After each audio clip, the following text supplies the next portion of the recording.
Masechet Psachim, Daf Kuf Chaf. Nous commençons 2 lignes avant la fin de la page précédente, Nima Mesayele.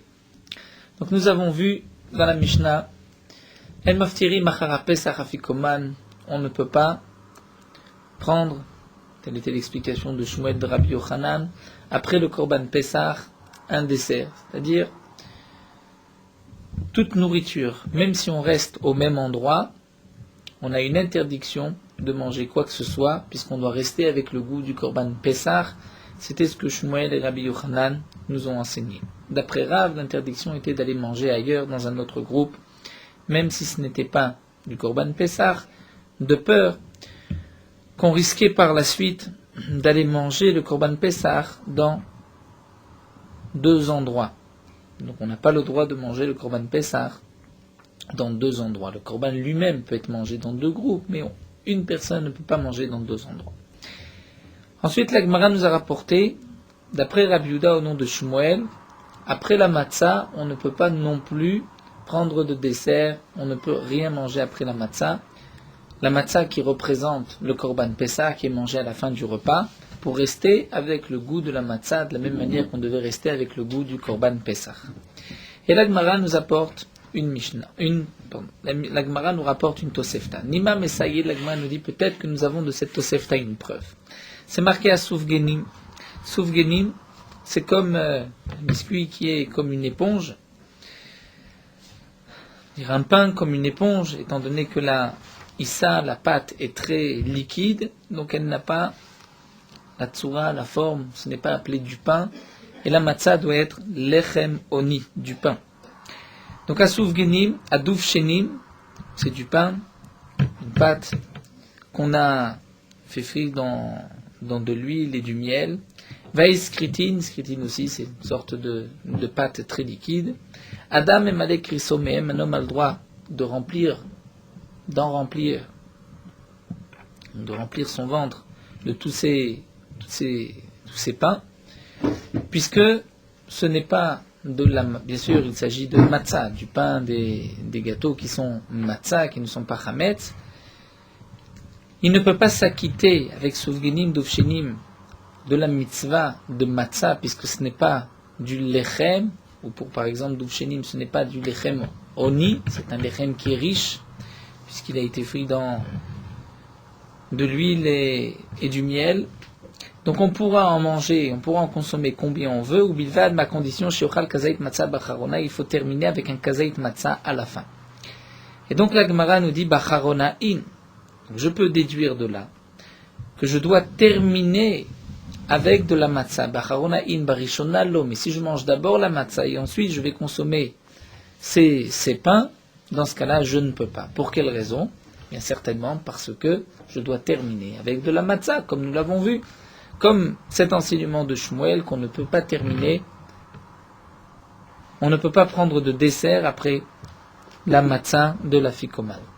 Donc la Gemara nous dit, nous avons une preuve de cette Mishnah. On peut commencer avec ces pains, mais on ne peut pas terminer. Et la Gemara nous dit, l'homme éveillé kamar. La Gemara répond, il n'y a pas de preuve. En vérité, le Tana veut nous dire la chose suivante. C'est-à-dire, peut-être que nous avons le droit de manger d'autres pains, toute autre chose après la matzah de la fikoman. Non pas comme nous l'a enseigné Shmuel. Mais le Tana, dans la Tosefta, vient nous dire ainsi. L'homme éveillé barishona de kachel avon.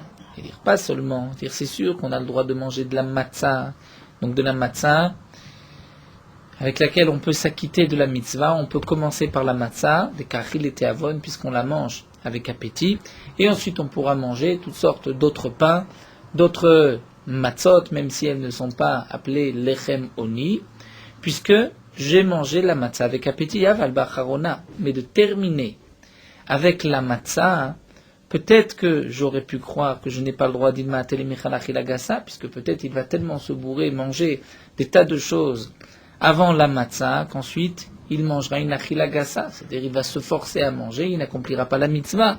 Donc imalo, j'aurais pu croire qu'il ne peut pas terminer avec de la matzah, kamashmana, le Tana vient nous dire, il peut terminer avec de la matzah.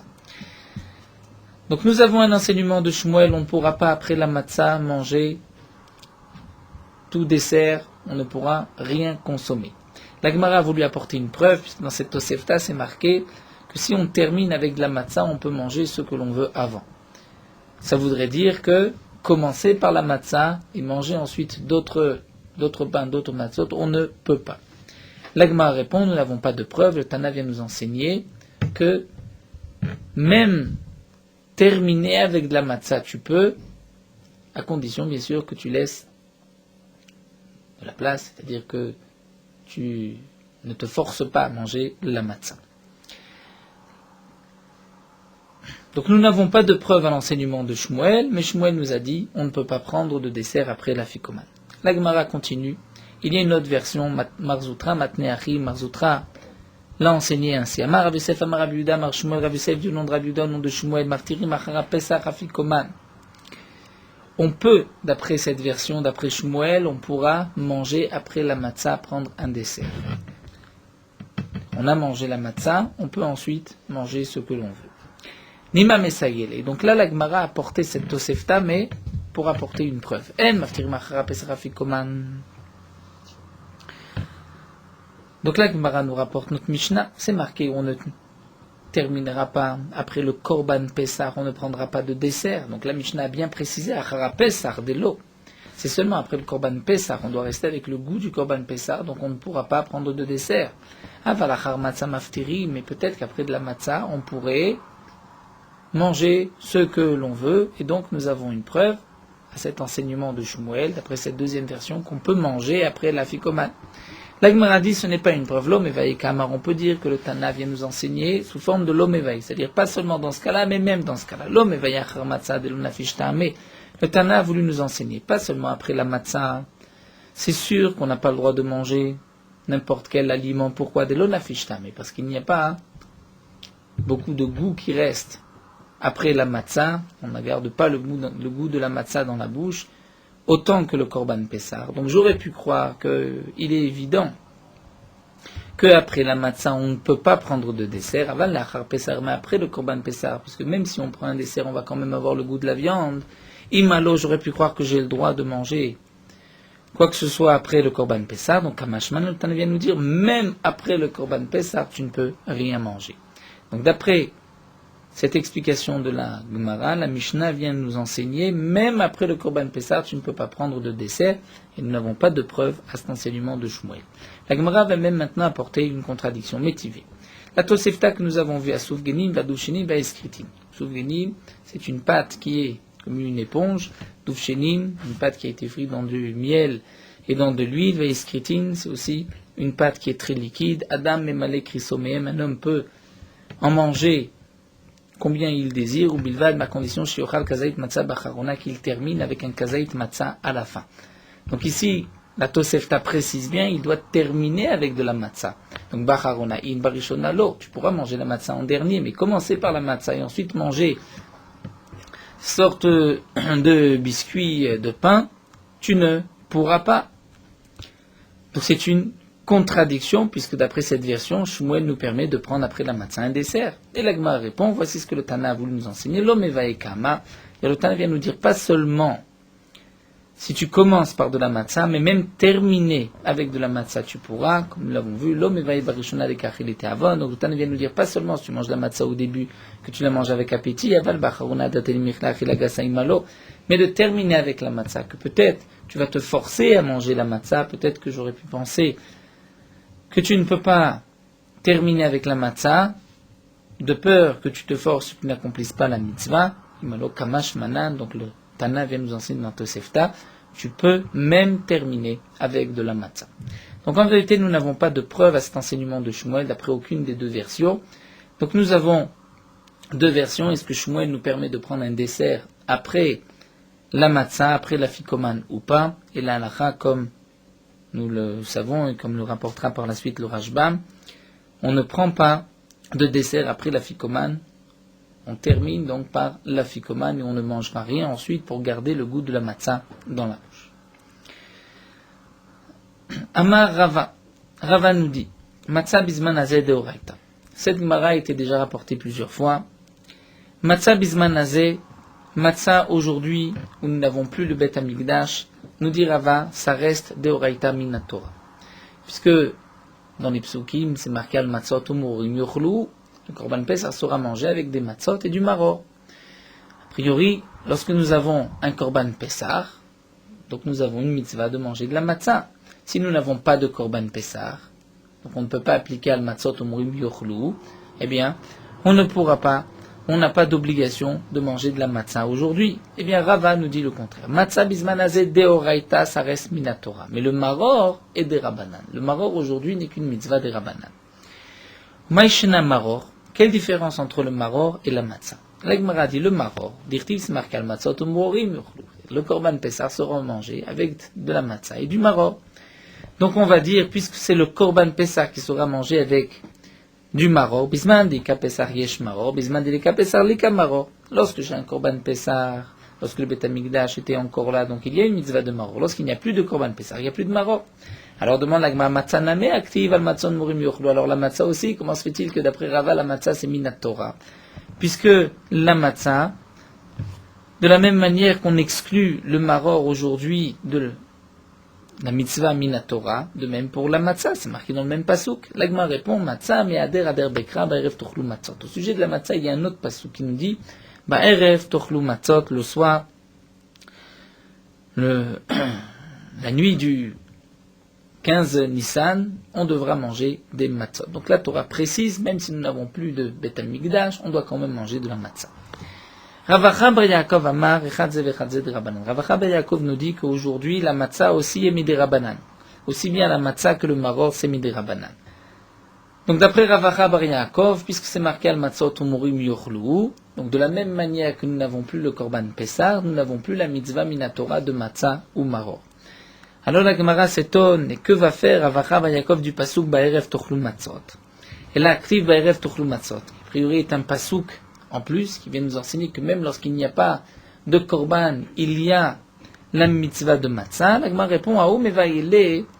D'après Ravacha bar Yaakov, j'ai besoin de ce pasuk pour le tamé veshay b'derchoka, comme nous l'avons vu, celui qui est impur et qui est loin, qui est en dehors de Yerushalayim, qui ne peut pas atteindre le Beth Amikdash au moment de la shrita. Et donc ces deux-là sont dispensés du korban pesach. C'est le cas de Tachamena, j'aurais pu croire qu'ils vendent des pesach lo achle, matzah ou maror namelonichor, étant donné que ils ne mangeront pas de korban pesach, peut-être qu'ils n'ont pas non plus d'obligation de matzah ou maror, même au temps du Beth Amikdash. Kamashmala ne pas souvenir nous dire, ba'erev tochlu matzot, ils ont une obligation de manger de la matzah, même s'ils n'ont pas de korban pesach, mais ça c'est toujours au temps du Beth Amikdash. Puisqu'aujourd'hui nous n'avons plus le Beth Amikdash, d'après Ravacha bar Yaakov, même la matzah devient midé Rabbanan. Verava amar lecha. Maintenant la question revient sur Rava. D'après Rava, ce pasuk ba'erev tochlu matzot est utilisé pour nous dire qu'aujourd'hui nous avons la mitzvah de matzah. Alors pour le tamé veshay b'derchoka, pour celui qui était impur, qui ne mangera pas de korban pesar, d'où est-ce qu'on sait qu'il mangera quand même la matzah? Et Rava te répondra, amar lecha tamé veshay b'derchoka, le tzerikra pour le tamé et celui qui est dans un chemin lointain, n'a pas besoin de pasouk. C'est-à-dire, c'est sûr qu'il a l'obligation de manger de la matzah de l'ogare, mais harel ou ben necha, puisque ce n'est pas moins que le harel, celui qui est incirconcis, ou ben necha est le renégat des Tanya. Nous avons une braïta qui nous dit que l'harel lo yochal bo, tout homme incirconcis, lo yochal bo ne mangera pas du korban pesach. Puisque la Torah précise, il ne mangera pas de korban pesar et bo, c'est-à-dire le korban. Pourquoi la Torah précise bo? Il n'en mangera pas. C'est pour nous dire bo eno ochel aval ochel b'matzah ou maror. C'est-à-dire le harel ne mangera pas du korban pesar, mais il pourra manger la matzah et le maror. Donc Rava nous dit, pour le tamé v'shay b'derchoka, nous n'avons pas besoin de pasouk, puisque on l'apprend du harel et du ben nechar. Vedar. Alors la Gemara revient, Ravacha bar Yaakov, pourquoi as-tu besoin d'un pasouk pour le tamé et un pasouk pour le harel? Vedar, ktiv be'ay v'ktiv be'ay. La Torah a précisé pour l'un et pour l'autre. Dans les deux cas, il y a une obligation de matzah, bien qu'ils ne pourront pas manger de Pessah. Vetzriché, on a besoin des deux cas. Pourquoi? La Gemara ne nous explique pas, mais c'est Rashi qui nous l'explique. Puisque si la Torah avait enseigné juste le din de tamé, si la Torah avait enseigné juste le din de harel ou ben necha, c'est-à-dire que l'incirconcis, lui, en général, le harel, c'est lorsque ses frères sont morts à cause de la mila, donc lui ne peut pas faire la brit mila, il ne pourra pas manger de korban pesach, la Torah dit, il mangera quand même de la matzah. je ne peux pas, d'après Ravacha Bar Yaakov, déduire le tamé du harel, puisque le tamé a quand même la possibilité de faire Pessar Sheni.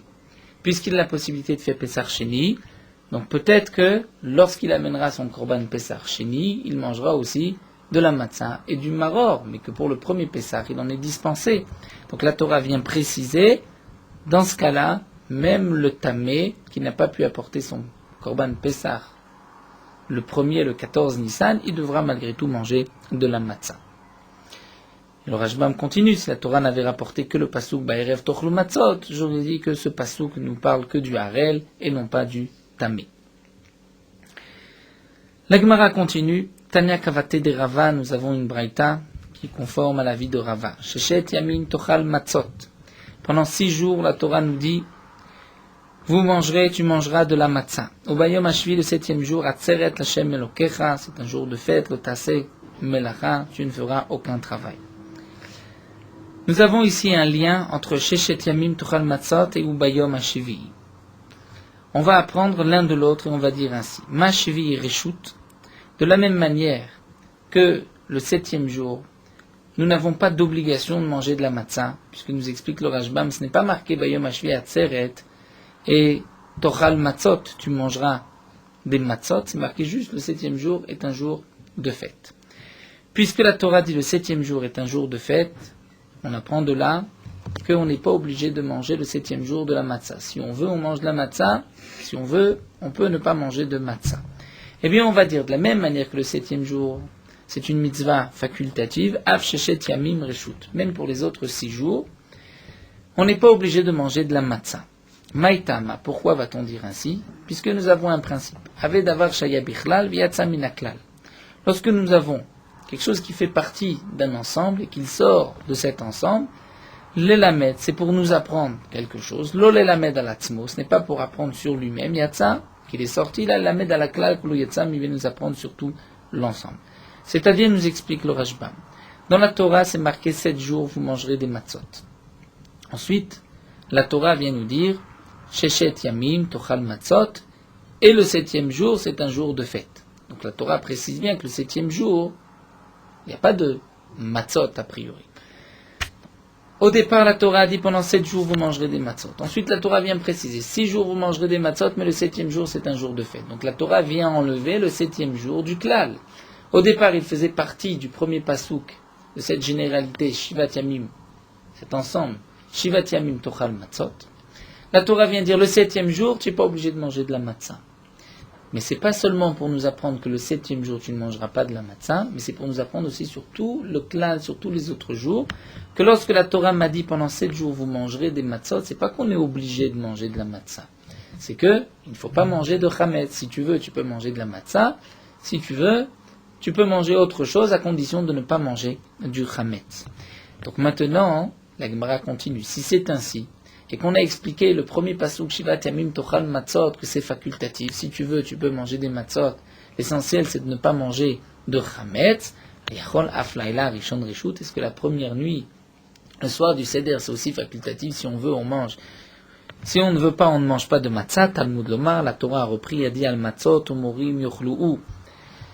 Vous mangerez le korban Pessah avec des matzot et du maror. Donc la Torah précise, le premier soir, au moment du Seder, il y a une mitzvah, donc chiyuvit, une obligation de manger de la matzah.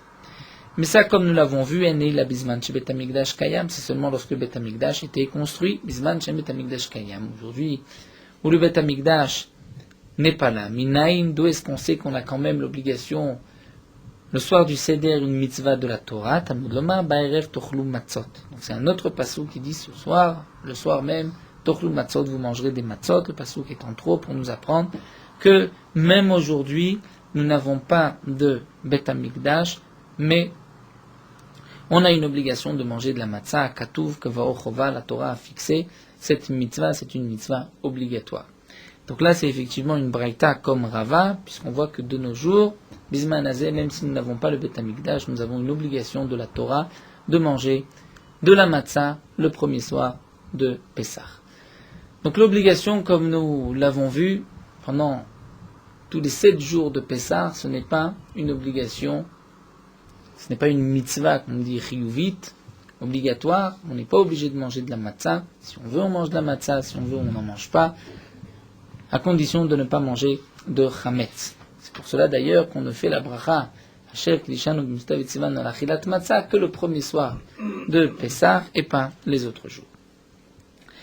La Mishnah nous dit Yashnu Miktsatam Yochlu. Si il y a un groupe qui mange le Korban Pessah, une partie de ce groupe s'est endormie, Yochlu, ils pourront continuer à manger le Korban Pessah. Mais Kulam, si tout le groupe s'est endormi, lorsque le groupe se réveille, lo Yochlu, ils ne pourront pas manger le Korban Pessah. Pour quelle raison, nous explique le Rashbam? Étant donné qu'ils se sont endormis, lorsqu'ils se réveillent, c'est comme s'ils se retrouvent, on peut dire, dans un autre endroit. Et comme nous avons vu plus haut qu'il y a une interdiction de consommer le même Korban dans deux endroits, le Korban Pessah n'est pas mangé bishtem mekomot. C'est-à-dire le fait de s'être endormi, lorsqu'on se réveille, une sorte de Yisiach Hadat, on a fait une interruption avec la première partie du repas, et donc c'est comme si c'est une Khumra, nous dit le Rashbam, c'est une Khumra des Rabbanan, c'est comme si on se trouve maintenant dans un autre endroit, et donc on ne pourra pas continuer à manger du Korban Pessah. Nous tournons la page, Rabbi Yossé Omer, Rabbi Yossé nous dit, Nitnam nemu yochlu, nirdemu lo yochlu. Le Rashbam nous explique que Rabbi Yossé se rapporte sur la Recha de Tanakama, c'est-à-dire Tanakama nous a dit, lorsqu'une partie s'est endormie, ils pourront continuer à manger le Korban Pessah, étant donné qu'il en reste, d'autres personnes sont réveillées, donc ça reste quand même le même groupe, un même endroit. Là, Rabbi Yossé vient nous dire, dans quel cas, si une partie s'est endormie, on peut continuer de manger, c'est seulement si cette partie a simplement somnolé. Nitnam nemo. Aval nirdemu, si se sont vraiment endormis, même si c'est miktsatam une partie, lo yochlu, ils ne pourront pas en manger.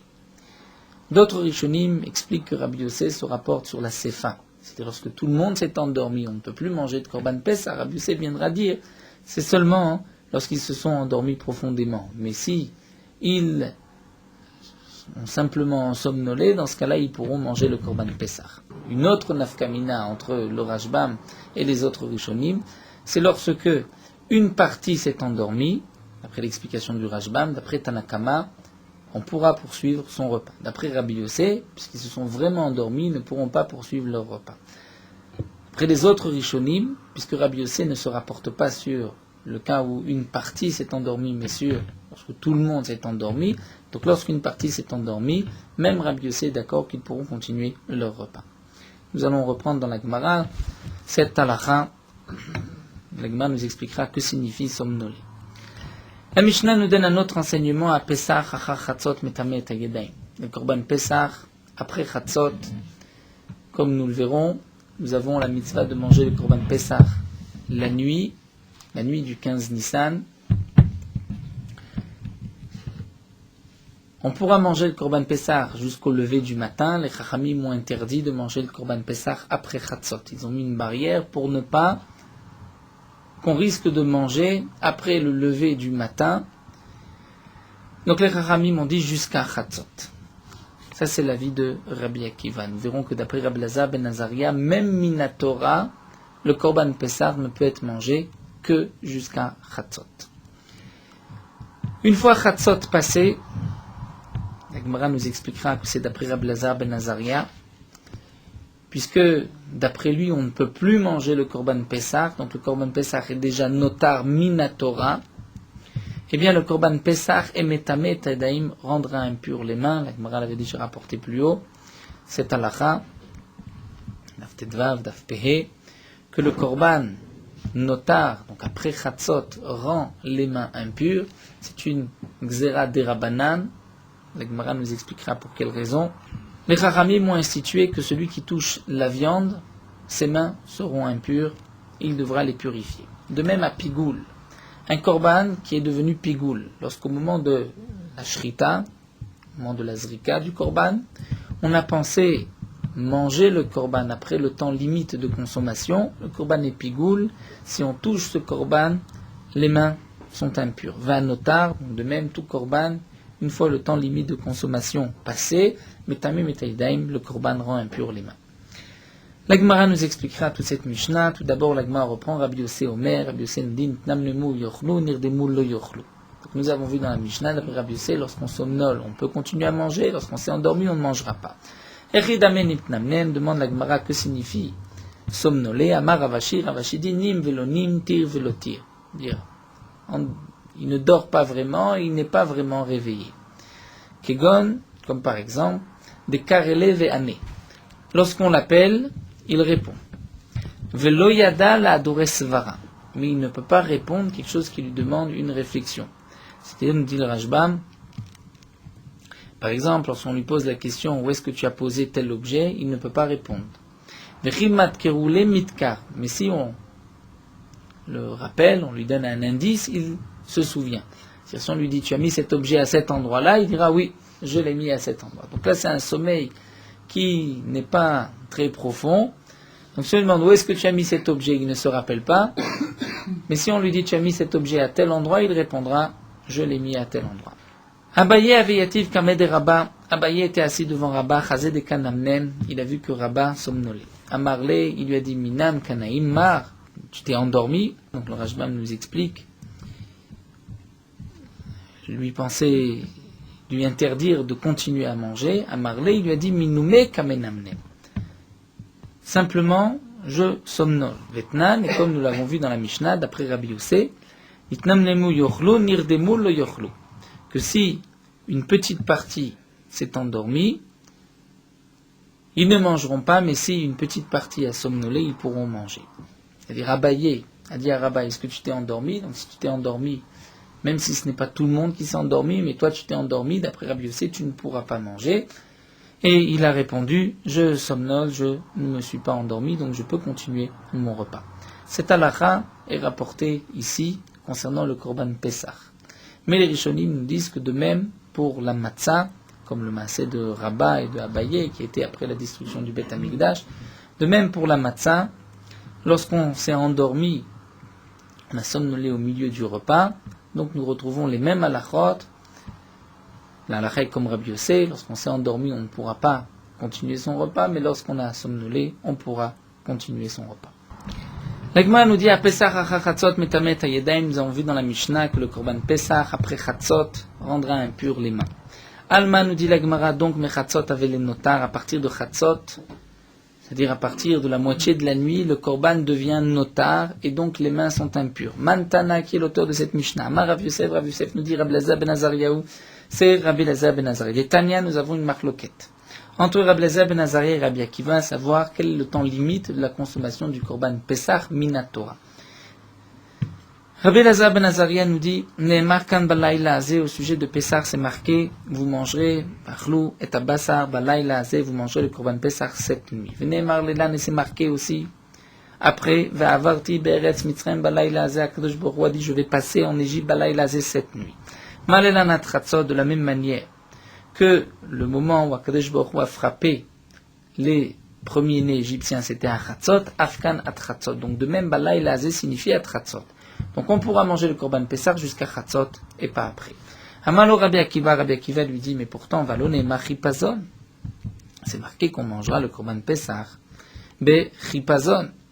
Donc chipazon signifie atchaat chipazon. Jusqu'au moment du chipazon où ils se sont empressés de sortir, c'est au moment de Hamoud HaShachar, du lever du matin. Pourquoi le lever du matin, nous explique le Rashbam?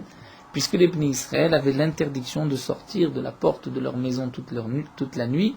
C'est marqué Vaten utetsu ishmi vetarbet ad boker. Et donc les Bnei Israël ne pouvaient pas sortir en pleine nuit. Ils ont dû attendre le matin Lot HaShachar pour sortir d'Égypte. Et à ce moment-là, ils se sont pressés de sortir. Donc Chipazon, c'est le moment où les Bnei Israël se sont empressés de sortir. C'est Lot HaShachar. Imkem atanmar balayla. Alors pourquoi la Torah précise la nuit? Balayla, qu'est-ce que ce passouk vient nous apprendre? Eh bien, nous explique Rabbi Akiva, Yachol yenechal kekodashim bayom. J'aurais pu croire que le Korban Pessah peut être mangé comme tout Korban. Lorsqu'on sacrifie un Korban, on le mange le jour même où on l'a sacrifié et la nuit qui suit.